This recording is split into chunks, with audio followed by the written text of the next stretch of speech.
Good afternoon everyone, চলে এসেছি আজকে আবার লাঞ্চ দেখাতে আমার খুব ভালো লাগে, মানে রান্না দেখাতে ভালো লাগে। আর যা গরম পড়েছে, গরমে যে কি রাঁধবো করে মোটামুটি যা রেঁধেছি চলো তোমাদের সাথে শেয়ার করছি। খুবই খুবই সিম্পল বলতে পারো, একদম সিম্পল রান্না করেছি। তো চলো তোমাদেরকে এক এক করে দেখাচ্ছি।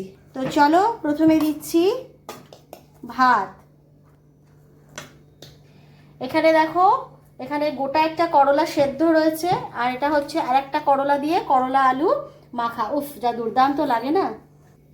এবারে দিচ্ছি এটা আলু আর পেঁয়াজ ভাজা। এটা অ্যাকচুয়ালি সকালে আমাদের একটু হয়েছিল, তাই একটু বেশি করেই করেছিলাম, দুপুরবেলা একটু নেবে বলে। আলু পেঁয়াজ ভাজা খেতে কিন্তু বেশ ভালো লাগে।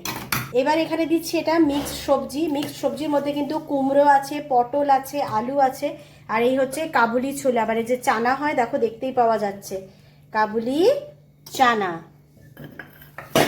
আর এবারে দিয়ে দিচ্ছি ডিমের তরকারি। কিন্তু ডিমের তরকারিটা শুধু আলু ডিমের নয়, এটার সাথে একটু মুসুর ডালকে আগে থেকে সেদ্ধ করে রেখে তার মধ্যে একটুখানি দিয়ে এই জিনিসটাকে এইভাবে গ্রেভিটা বানানো হয়েছে।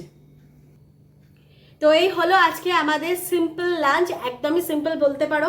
আমার মাংস তো আমরা পুরো ছেড়ে দিয়েছি খাওয়া, আর কোনোদিনই খাবো বলে মনে হচ্ছে না, একদম আর ভালো লাগে না এই লাঞ্চ। আর বিশেষ করে ভেজের দিকে ক্রমশ যাওয়ার চেষ্টা করছি। শরীরও ভালো থাকবে, মনে চুস্তি ফুর্তি সব কিছু থাকবে।